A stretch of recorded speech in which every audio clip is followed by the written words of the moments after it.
Anne-Catherine Maîtret, au sortir des élections, je crois qu'il y a un problème qui se pose à tout le monde et qui semble capital, c'est celui de l'abstentionnisme. Et je crois que vous avez fait une certaine analyse de cet abstentionnisme. Est-ce que vous pouvez nous l'expliquer ici?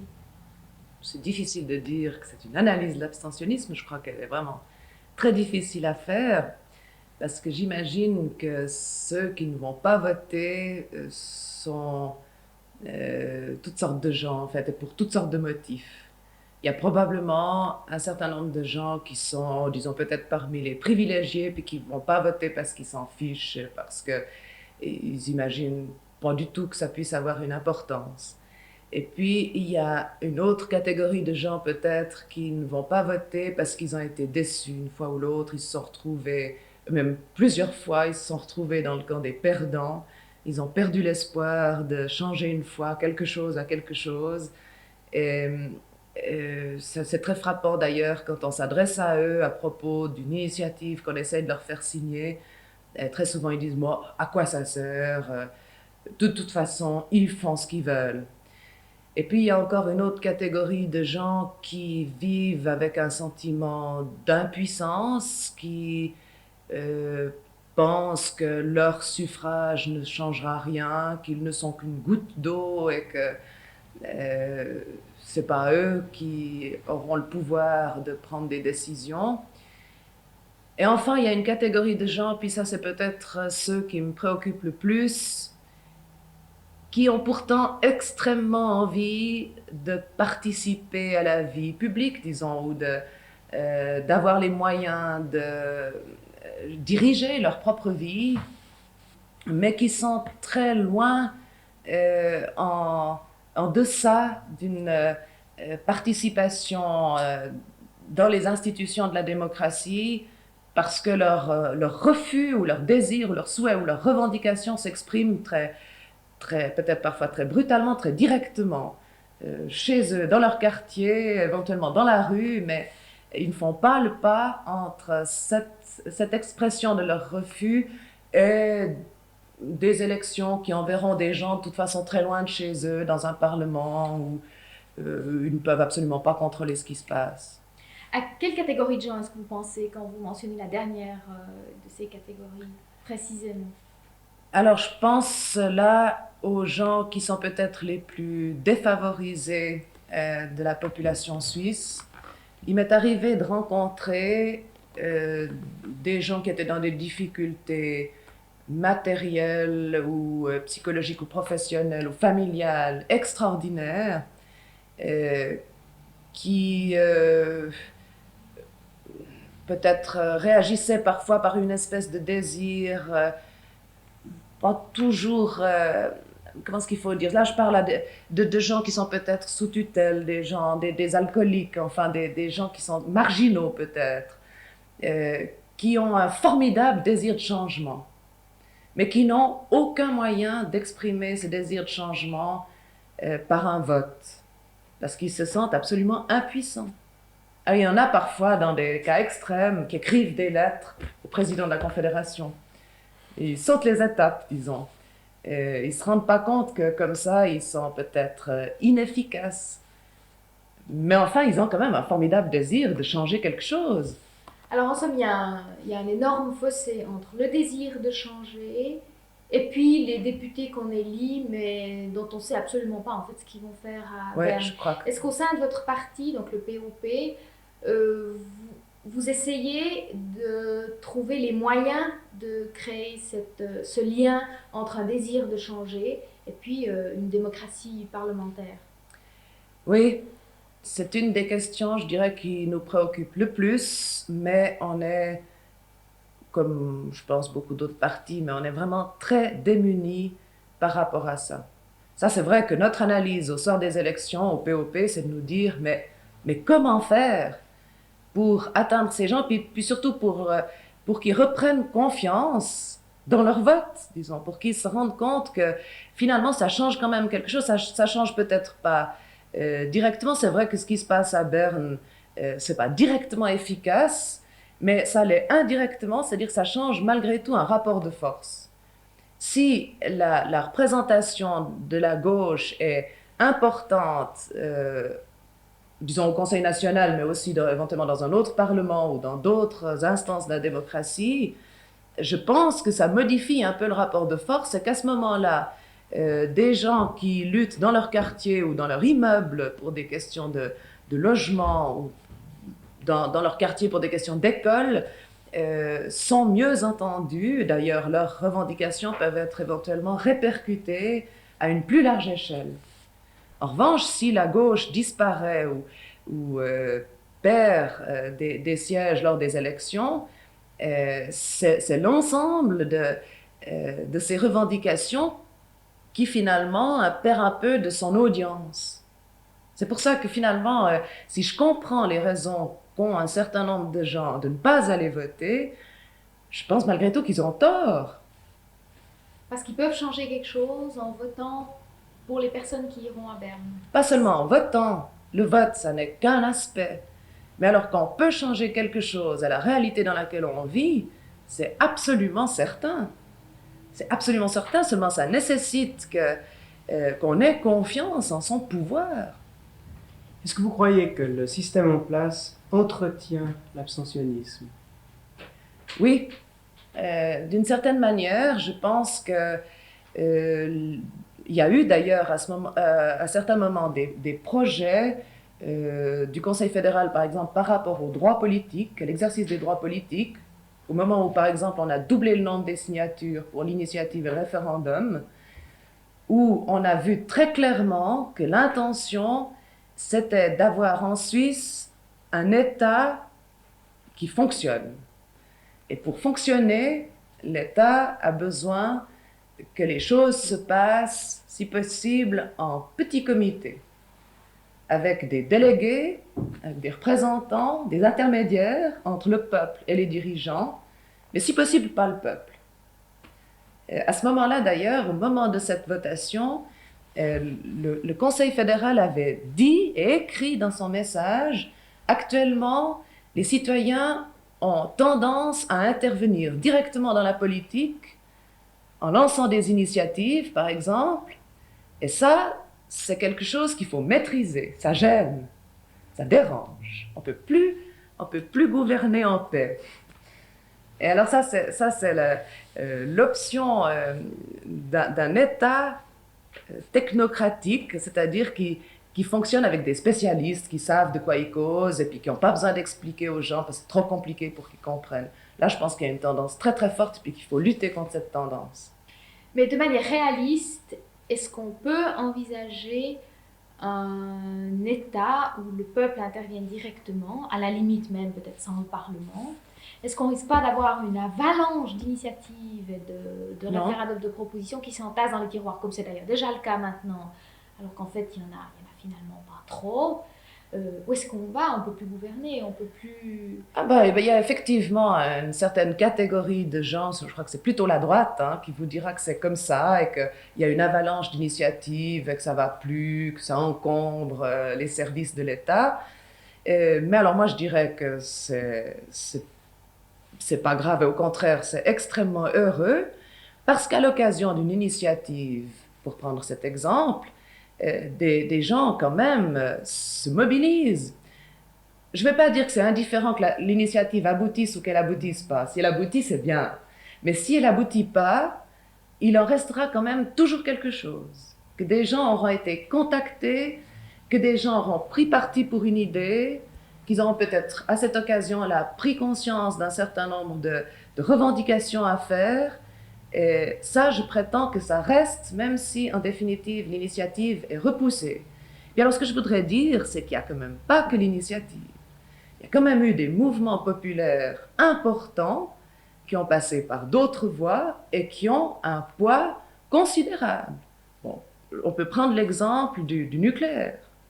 Je crois que la mobilisation des gens, des citoyens contre le nucléaire, ça a créé là ce que j'appelais un rapport de force, c'est-à-dire que ça a créé un mouvement qui fait que, à mon avis, jamais le Conseil fédéral ne pourra faire ce qu'il veut en matière de centrales nucléaires.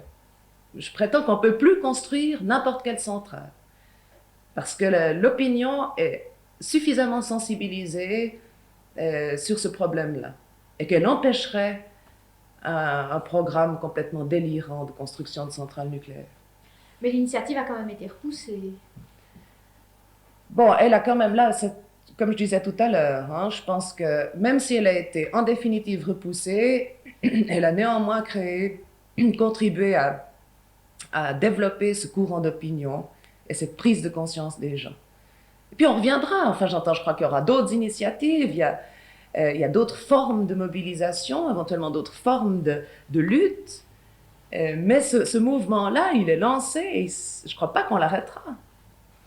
Pourtant, parlant de l'abstentionnisme, quantité de gens invoquent le fait qu'on doit trop souvent y aller, on doit trop souvent aller voter, on ne sait plus où on en est, on ne sait plus de quoi ça parle, et on en a ras-le-bol. Alors, est-ce qu'il y a quelque chose à répondre à ces gens, ou bien est-ce qu'effectivement, il ne faut pas trop mobiliser les citoyens pour qu'ils s'intéressent encore à la vie politique de son pays? Parce que les Français vont voter, ils y vont tous les 7 ans, mais ils y vont massivement. Bon, effectivement, cet élément de lassitude, à mon avis, il n'est pas seulement dû à la fréquence des scrutins. Il est probablement davantage lié au fait que d'une part, un certain nombre de gens, comme je l'ai dit tout à l'heure, sont toujours du côté des perdants. Ça, alors, je pense que ça accentue leur découragement. Et puis que d'autre part, beaucoup de gens aussi, et ils ont des raisons de le croire, estiment qu'on se moque d'eux et quand ils prennent une décision, on revient peu de temps après avec le même problème. Exemple, les 2 votations sur la TVA, bon, on n'empêche que là, les gens se sont mobilisés les 2 fois et l'ont refusé les 2 fois. La votation à propos de la police fédérale, bon, ça a été aussi une réaction populaire très nette contre cette police, mais ces temps dans les journaux, on voit que M. Furgler essaye de savoir comment il pourrait avoir sa police quand même. Et alors ça, c'est beaucoup plus le sentiment que, de toute manière, ils font ce qu'ils veulent, c'est comme ça qu'on l'exprime, plutôt que le fait de devoir se déplacer souvent. Je crois que ça joue plus de rôle. Mais alors, ça veut dire que vous pensez que, par exemple, si l'heure d'été a été repoussée une fois, elle ne doit plus revenir jamais devant le peuple. Si la TVA a été repoussée une fois, elle ne doit plus jamais revenir devant le peuple.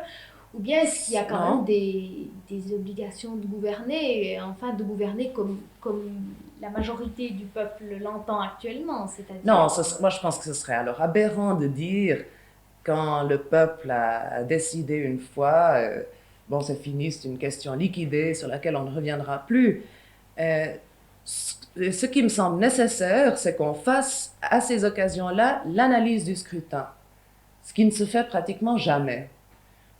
Finalement, de se dire, bon, les gens ont voté contre la TVA, pourquoi?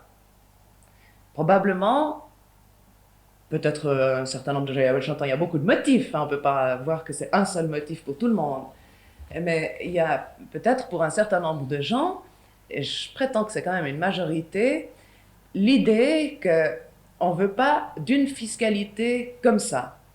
Ça ne veut pas dire qu'on ne veut pas donner à la Confédération les moyens financiers de faire sa politique, mais qu'on voudrait chercher d'autres moyens. Alors, le vote, il signifie, vous avez des problèmes d'argent au niveau de la Confédération, eh bien, prenez l'argent ailleurs, et pas par un impôt indirect qui est finalement supporté par les consommateurs, par les gens finalement les plus défavorisés. Faites par exemple un impôt sur les banques, faites un impôt sur le capital, sur le bénéfice. Ça pourrait vouloir dire ça. Alors l'analyse du scrutin, si elle était faite comme ça, elle aboutirait à reposer le problème en d'autres termes, et non pas dans les mêmes termes. Si on prend d'autres scrutins, d'autres initiatives qui ont échoué, prenons par exemple le service civil. On peut dire que si le peuple suisse a refusé le service civil et un statut pour les objecteurs de conscience, ça n'est pas parce qu'il estime que c'est juste de mettre les objecteurs de conscience en prison. Mais c'est parce que la forme de service civil qu'on proposait à l'occasion de cette votation, elle n'était pas acceptée même par les partisans d'un service civil. C'est un service organisé de manière militaire. Alors bon, on peut aussi faire l'analyse et dire il faut proposer autre chose. Ça veut dire que le sujet il doit bel et bien revenir devant le peuple. Une évolution doit se faire, évidemment, on ne peut pas figer les problèmes au point où le peuple les a mis par son vote. Mais il faut tenir compte de la vie exprimée par la population. Est-ce que ça veut dire que dans la manière dont on vote actuellement les initiatives, vous seriez favorable à la possibilité de mettre un double oui? Parce que là, vous faites une analyse qui est forcément tendancieuse, qui veut croire que les gens ne veulent pas mettre les objecteurs de conscience en prison, mais qui en fait n'a pas la preuve écrite que c'est ça. Alors que s'il y avait la possibilité de mettre un double oui, elle serait là. On veut le changement, Voilà, mais oui. entre les deux, on hésite. Ça veut dire que vous êtes favorable à un double oui dans les initiatives? Je pense qu'en tout cas, le système de voter sur une initiative et un contre-projet qui additionne les refus, en fait, c'est un système extrêmement mauvais. Je pense qu'on devrait pouvoir se prononcer, premièrement, sur le principe d'un changement, et puis deuxièmement, sous une forme alternative, on veut ça ou ça, mais plutôt ça. Mais enfin, le principe d'un changement reste acquis. Ça a été le cas pour le logement, pour l'initiative, pour l'assurance maladie, pour la participation. Il y a des tas de domaines où on a toujours opposé une initiative à un contre-projet, ce qui a fait échouer le changement. Maintenant, par rapport au problème que vous avez soulevé au départ, l'abstentionnisme, le fait que beaucoup de gens se découragent, est-ce qu'il est possible de proposer une autre société sans avoir l'air finalement complètement utopique? Est-ce que vous pouvez proposer une autre forme de société et de quelle manière, de façon qu'elle coïncide avec ce que rêvent les gens? Et comment savoir, au fond, ce que peuvent rêver les gens et ce qu'ils peuvent obtenir? Je commencerai par la dernière partie, c'est-à-dire comment savoir. Ça, c'est évidemment le problème. Comment savoir? Il faut commencer par écouter. Ça veut dire qu'on ne peut pas faire de la politique avant d'avoir essayé de percevoir les préoccupations des gens. Pour ça, il faut être avec eux, il faut les écouter. Je crois que n'importe quel programme politique qu'on récite comme ça, notamment en période d'élection ou qu'on va débiter à une tribune de parlement, s'il n'y a pas eu avant ce travail c'est pas forcément un travail d'ailleurs, cette manière d'être avec les gens et d'essayer de percevoir leurs préoccupations, c'est inutile. Alors ça, c'est une première chose. Maintenant, alors, est-ce qu'on peut proposer une alternative? Non seulement on peut, mais il faut, et c'est possible. Il se passe des tas de choses. Il se passe des tas de choses dans la société actuelle. Je crois qu'il ne faut pas s'arrêter à des résultats d'élection. L'élection, finalement, ça n'est qu'un aspect de la vie politique du pays. Il se passe des tas de choses, c'est-à-dire, qu'est-ce qui se passe? Ça pourra être une fois une entreprise occupée par des travailleurs qui revendiquent simplement le versement de leur salaire au moment où il y a des menaces de fermeture de l'entreprise. Ça pourra être dans une école. Tout d'un coup, il se passe quelque chose dans la relation entre un maître et des élèves qui modifie complètement le climat de l'école, qui modifie complètement la relation entre les gens. Ça pourra être des groupes de locataires dans une maison qui tout d'un coup prennent conscience d'un problème et font simplement opposition à ce qui les menace, par exemple. C'est quelque chose qui se passe, qui a un poids considérable. Peut-être que ça paraît relativement limité dans le temps et dans l'espace, mais c'est considérable par rapport à comment est-ce qu'il faut dire, au sentiment que les gens qui participent à de telles luttes peuvent avoir de leur pouvoir à un moment donné.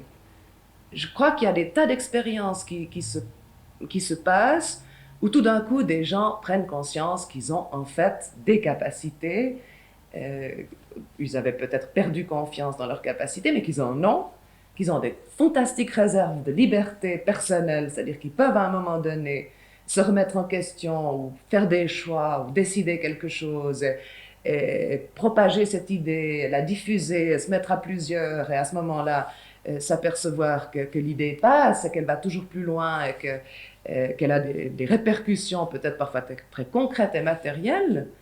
Et ça, cette manière de retrouver confiance dans ses capacités, c'est ça qui fait le changement.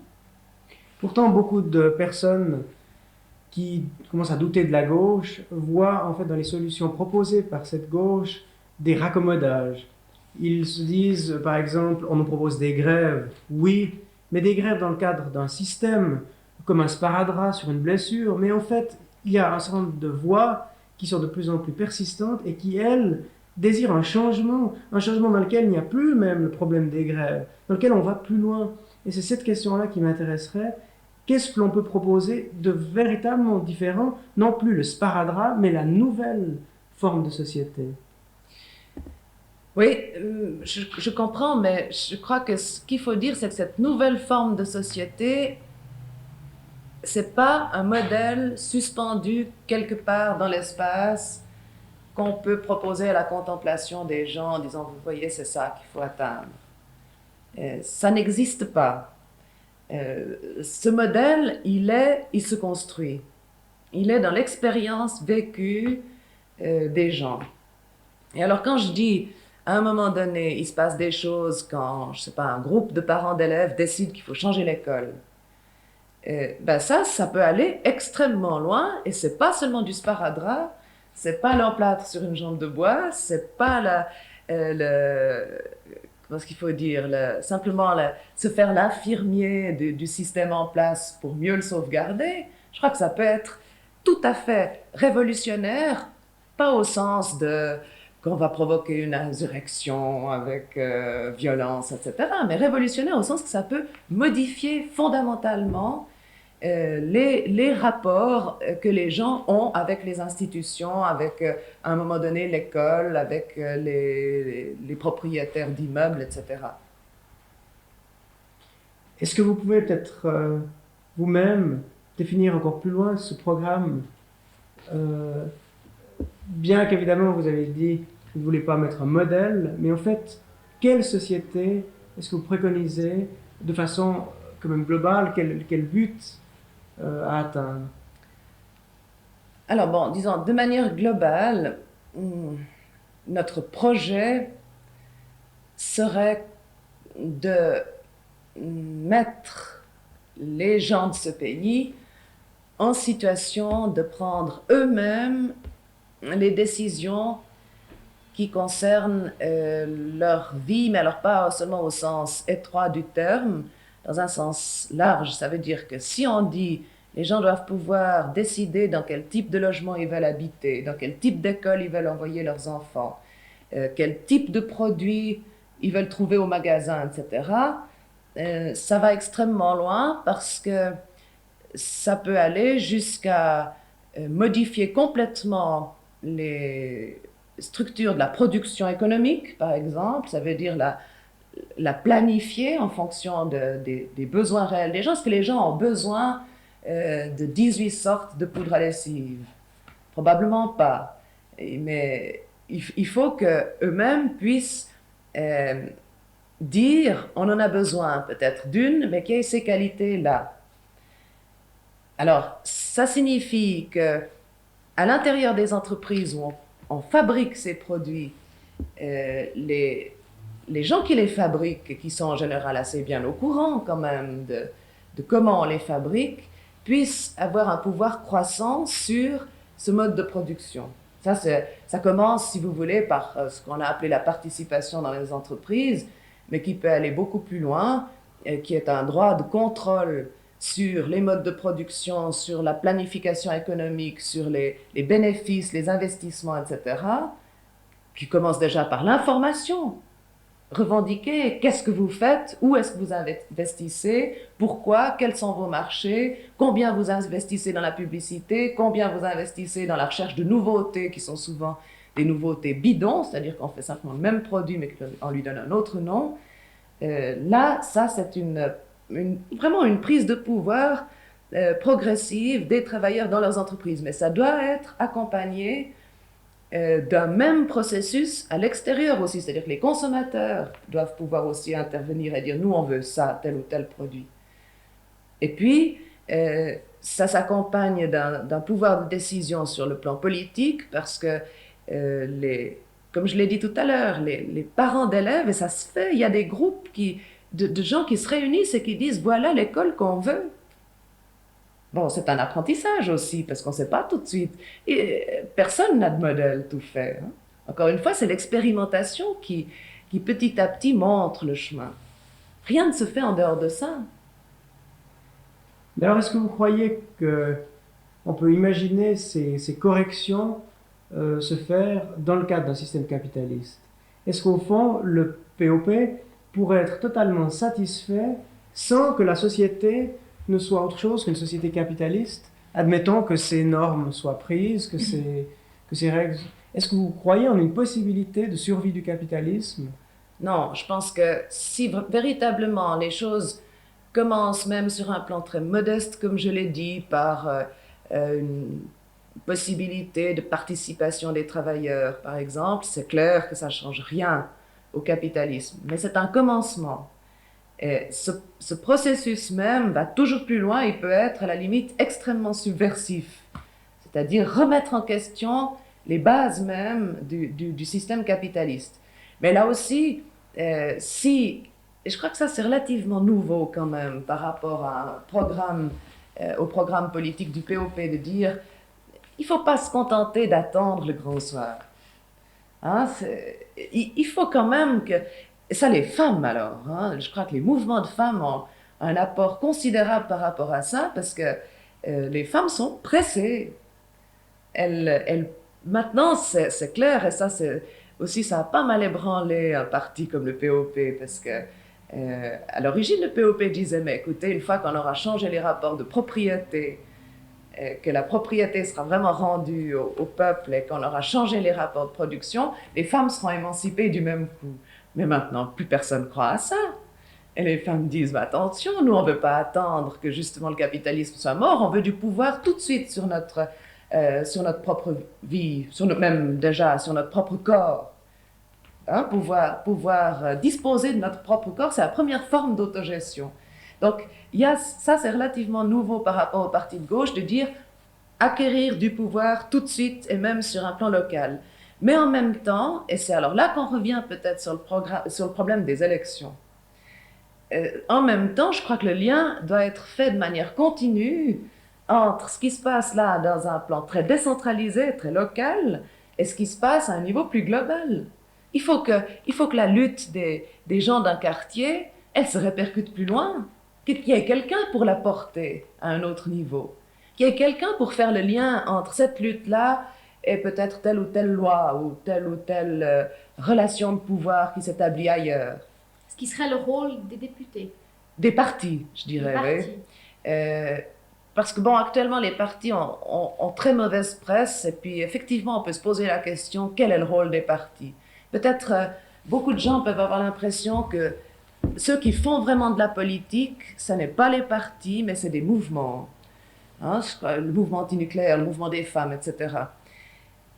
Et ça, je crois que c'est vrai. Hein, je crois que les mobilisations, elles sont très souvent venues, non pas des partis, mais des mouvements. Mais aussi, on entend souvent dire, ces mouvements, ils sont parfois décevants parce que c'est des feux de paille.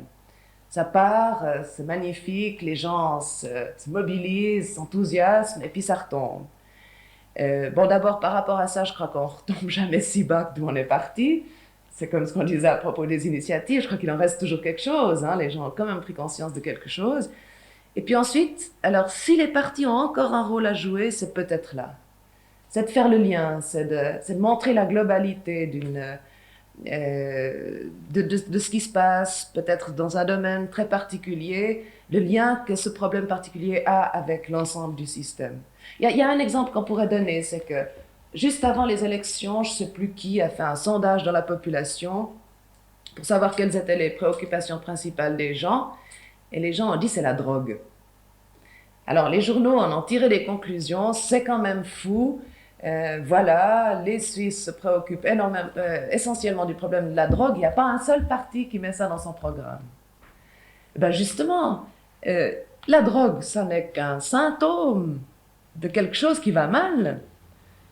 Alors, on ne peut pas le traiter en soi, enfin, bien sûr, il faut en parler, je veux dire, mais on ne résoudra ce problème-là qu'en modifiant aussi d'autres choses à d'autres niveaux. Justement, en ce qui concerne les partis, beaucoup d'entre nous ont voté à gauche, de manière générale. Bien.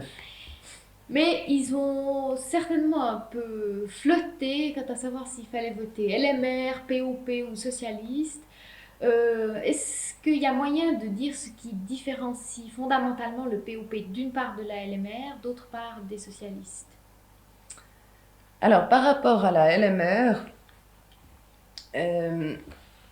je pense qu'on peut dire, d'abord, il y a très souvent du travail qui se fait en commun entre le POP et la LMR sur des sujets particuliers. Par exemple, au moment de la votation contre la police fédérale, le comité était unitaire et on a vraiment là travaillé sans problème avec des gens de la Ligue.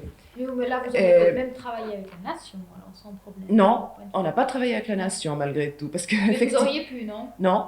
J'entends, la question elle a été posée, mais en fait, alors, c'était quand même, ils avaient une position tellement différente que, non, il y avait quand même, alors, c'est pas seulement de l'opportunisme pour une votation, c'était quand même sur une plateforme, alors, où on était d'accord, on se rejoignait, où on faisait la même analyse du rôle qu'on voulait faire jouer à cette police fédérale, hein.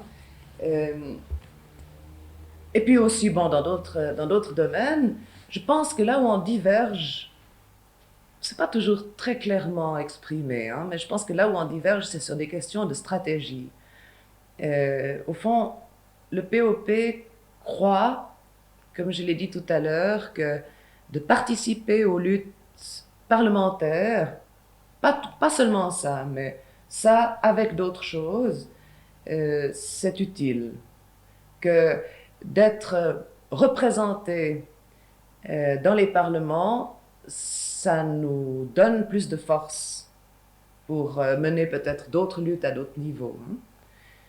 Et là, la Ligue, au contraire, elle a quand même pas mal fondé sa campagne sur le fait qu'on se présente aux élections parce qu'il faut avoir une tribune, parce qu'on a envie d'utiliser la télévision, la radio, les journaux pour dire nos idées, mais que parlementarisme, on n'y croit pas.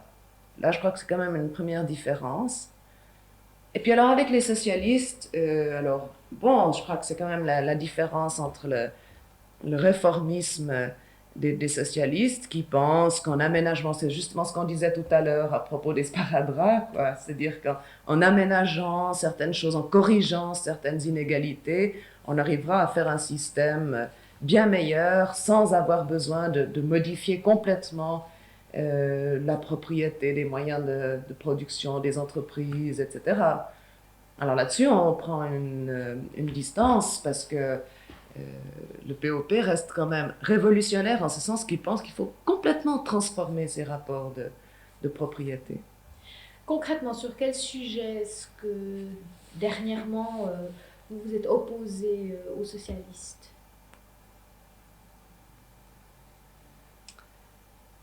Sur la TVA,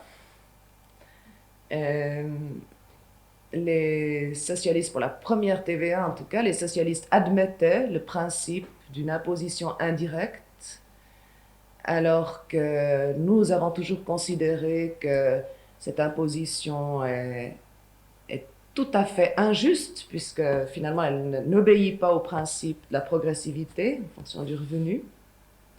Ça a été un point très net. Il y a eu, disons, sur le plan alors du Conseil national, il y a eu des divergences à propos de quelques grands sujets où finalement le groupe du POP s'est retrouvé soit tout seul, c'était le cas pour l'initiative sur le contrôle du nucléaire au départ, donc je dis bien après, il y a eu peut-être une dynamique dans le Parti socialiste qui a fait que le parti sur le plan suisse ou le Parti socialiste roman a pris des positions proches des nôtres. Mais au départ, notre groupe était tout seul. Pour la police fédérale de sécurité, le Parti socialiste d'abord était pour, à part quelques éléments, enfin quelques membres du Parti socialiste. Voilà des exemples. Maintenant, une question qui, je crois, préoccupe beaucoup d'électeurs, c'est le problème de la Suisse par rapport à l'étranger. Et il y a en fait deux problèmes que j'aimerais vous poser. D'une part, le fait que beaucoup de richesses, c'est en tout cas la gauche qui l'affirme, dont bénéficient les Suisses et même les ouvriers, sont en fait dues à un système bancaire et un système d'exploitation. Est-ce que dans une société plus sociale, ou disons carrément plus socialiste, on verrait un niveau de vie brusquement descendre et créer une insatisfaction chez les couches sociales, d'abord les moins favorisées, qui en reviendraient à préférer un système injuste à un niveau mondial, mais au moins plus favorable à un échelon national? C'est très difficile de prévoir ce qui se passerait si tout d'un coup, justement, les structures sociales, économiques et politiques du pays changeaient. Dans les pays où ça s'est passé, on s'est aperçu que la bourgeoisie ou le capitalisme international avait des moyens de défense très forts qui faisaient qu'effectivement, ça s'accompagnait, le changement social s'accompagnait de difficultés économiques, voire le Chili, par exemple. Hein, mais enfin, bon, l'économie ou la classe économique bourgeoise du Chili s'est défendue avec les États-Unis, qui investissaient alors à mort, n'est-ce pas, pour empêcher justement la modification du système économique. Et alors, ça, c'est un des dangers d'un changement dans un seul pays. Ça me paraît évident. Alors, comment faire pour éviter ça? Je crois que personne ne détient la solution, mais je pense qu'elle devrait être précisément dans une solidarité plus grande, internationale, comme solidarité des travailleurs contre, parce que le capitalisme est international. Est-ce que c'est pas un peu utopique d'imaginer une solidarité plus grande lorsqu'on voit finalement l'état actuel des gens et la mentalité qui consiste finalement à vouloir sauver son beefsteak avant tout? J'entends, c'est pas plus utopique de le voir comme ça que de dire ce que je disais tout à l'heure, c'est-à-dire que notre projet, c'est que les gens prennent en main leurs propres conditions d'existence. C'est clair qu'il y a un grand chemin à faire. À partir du moment où on dit, nous, notre projet n'est pas d'imposer à la population un système qu'on a cogité dans notre tête et puis qui nous paraît le meilleur et qu'on va comme ça imposer autoritairement, à partir du moment où on dit ça, c'est pas possible, mais le changement se fera d'en bas, c'est-à-dire que c'est vraiment les gens eux-mêmes qui le feront, ben, c'est évident alors que ça suppose un processus qui prendra du temps.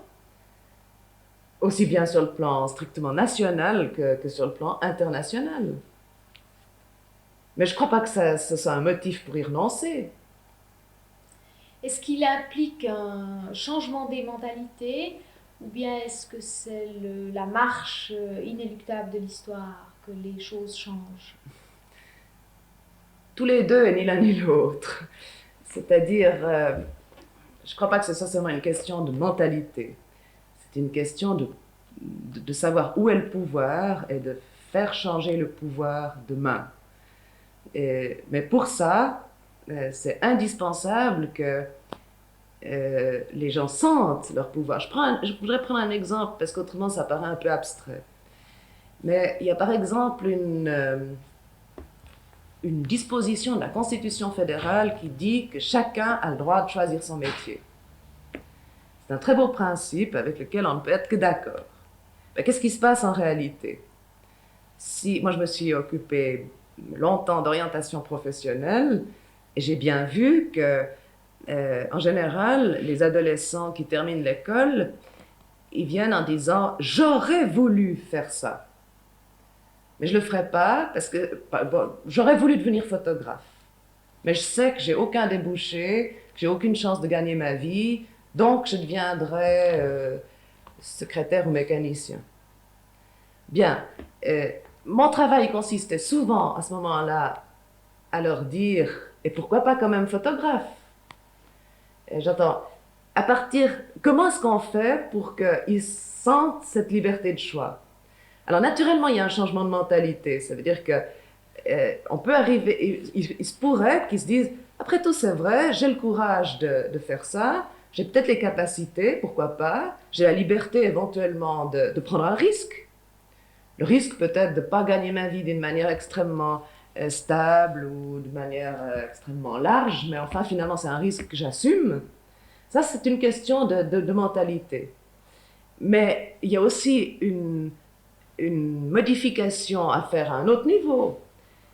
C'est par exemple d'agir sur la formation des photographes, que l'école soit plus ouverte, que la sélection soit moins dure. Ça, c'est plus seulement une question de mentalité ni d'histoire. Hein? Il faut vraiment, là, il faut vraiment agir, faire des propositions et faire en sorte que ça se passe.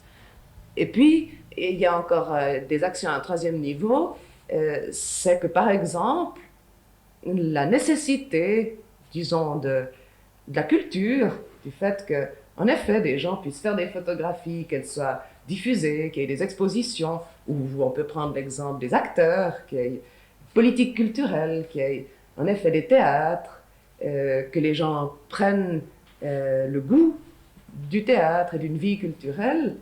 C'est une modification aussi à faire pour que ceux qui choisiraient de devenir acteurs puissent faire ce choix. C'est pour ça que, encore une fois, je dis qu'il faut agir à tous les niveaux. Et en même temps,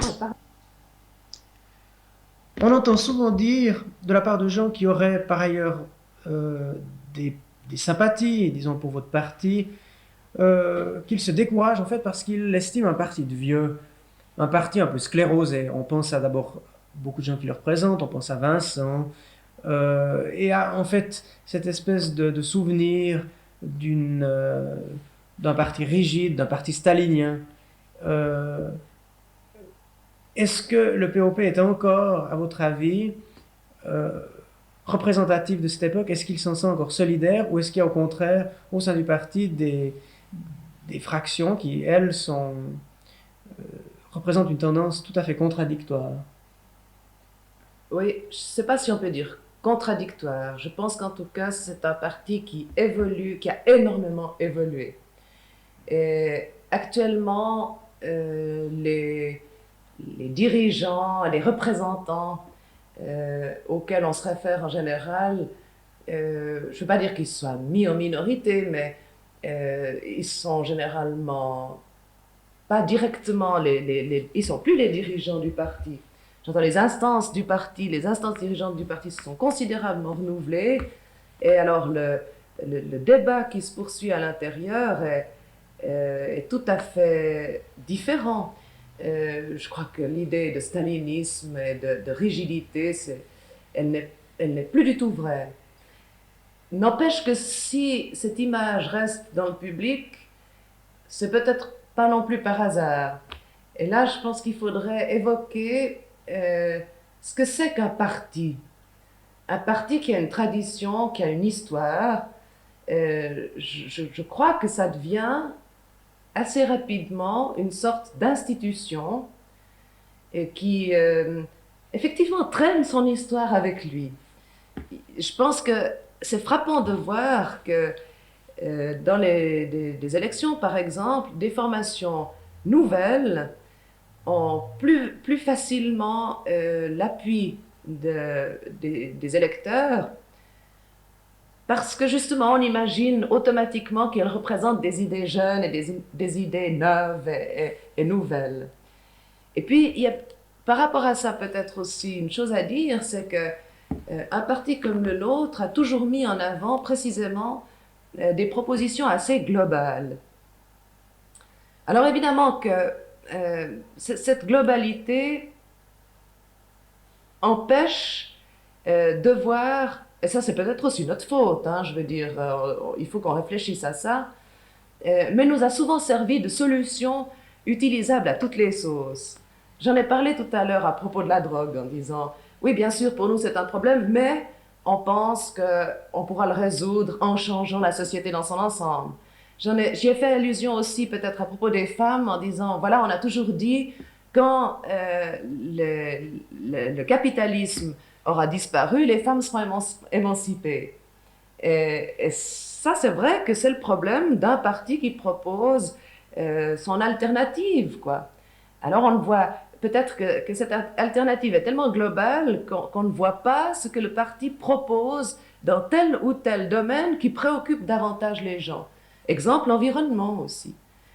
On a l'impression que l'environnement n'est défendu que par le groupement de l'environnement. Alors que, d'une certaine manière, on peut dire que ça fait partie de notre programme depuis longtemps, mais ça montre aussi qu'un programme n'est pas tout et que ça doit être accompagné d'une stratégie, c'est-à-dire de comment on va faire que ce programme se réalisera, avec qui, avec quels gens, à qui on s'adresse, avec qui on travaille. Et alors les partis, quand je dis que ça vient des institutions, c'est qu'ils ont peut-être parfois un peu tendance à se dire que c'est le parti qui prend en charge tel ou tel problème, que continuer à le dire, à l'écrire dans ses programmes, ça suffit.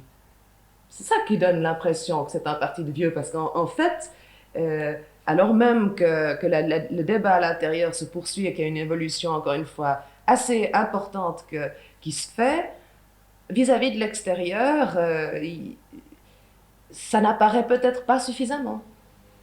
Et par rapport aux partis, dits partis frères souvent, et là la question vous est posée constamment par rapport évidemment au parti communiste d'Union soviétique.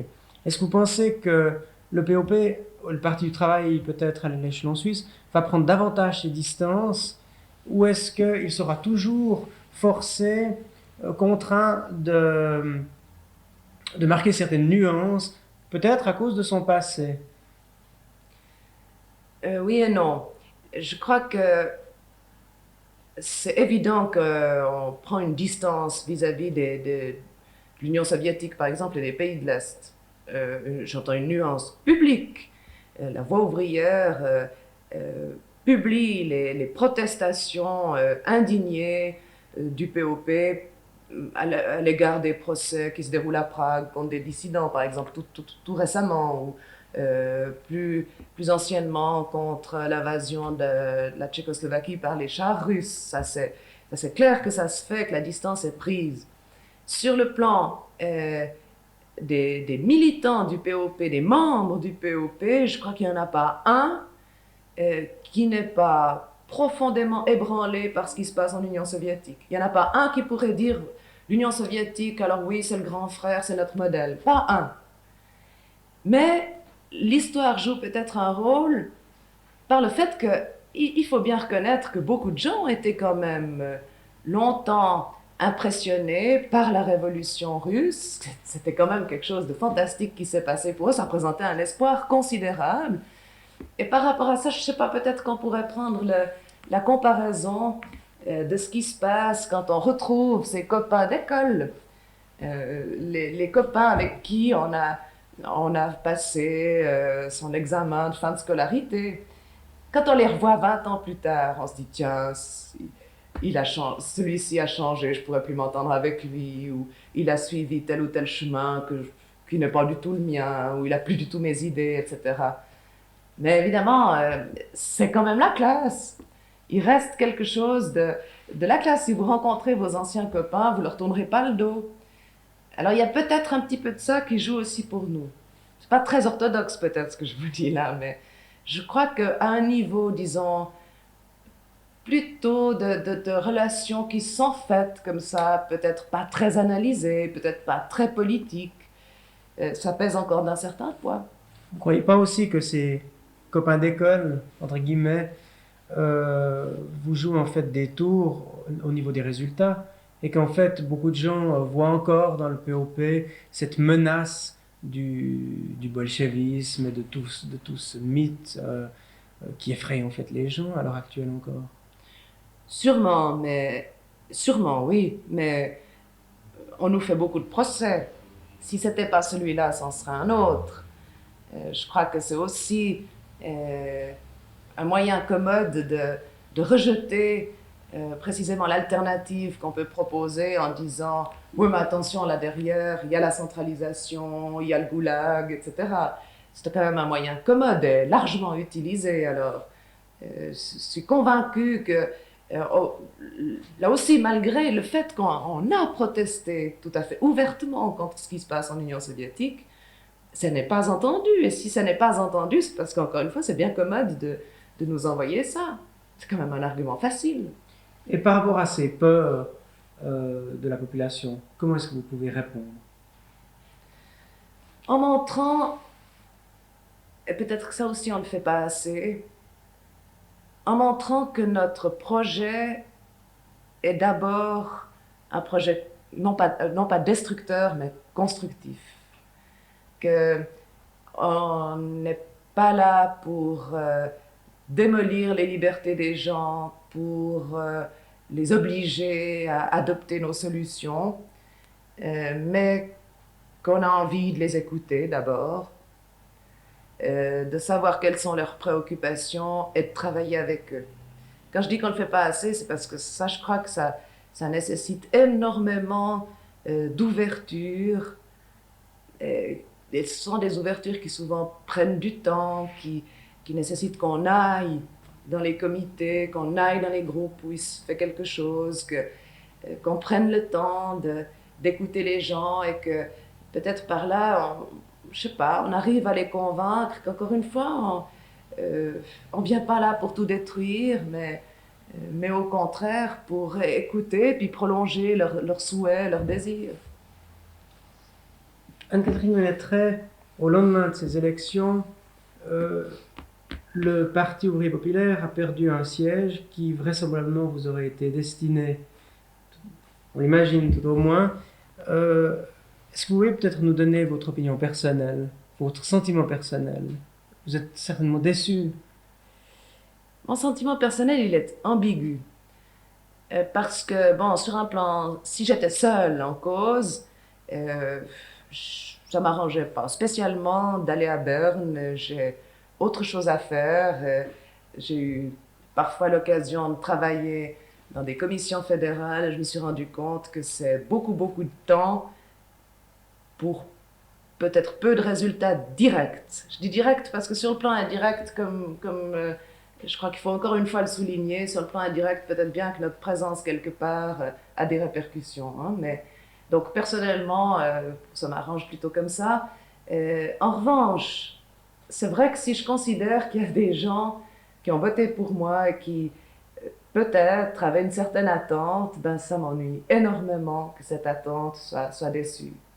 Et j'aurais, disons, bien voulu pouvoir répondre à cette attente, en essayant de la comprendre d'ailleurs, en essayant de savoir que veulent ces gens qui votent pour des candidats du POP. Et comment on peut faire quelque chose pour réaliser ces espoirs qui sont pleins. Moi, ça m'impressionne beaucoup de me dire, tiens, il y a des gens au fond, oui, qui mettent leur espoir de changement sur mon nom. Qu'est-ce que je peux faire pour ça? Et qu'est-ce que je peux faire étant donné que ça ne marche pas, justement? Mais je ne sais pas très bien, étant donné que pendant toute la campagne électorale, j'ai un peu insisté sur le fossé qui existe actuellement entre les institutions, entre un parlement et les citoyens. Je ne sais pas très bien quelle tête j'aurais fait en me retrouvant l'élu de 37% des citoyens, peut-être un peu exilé dans un parlement, peut-être avec le risque que je contribue aussi à maintenir ce fossé, avec ce risque de ne plus très bien entendre ce qui se passe dans la vie de tous les jours. Peut-être qu'il vaut mieux que nous restions aussi disponibles pour participer avec les gens à ce qu'ils font, à leur lutte, quoi. Je crois que ce sera notre conclusion. Je vous remercie infiniment.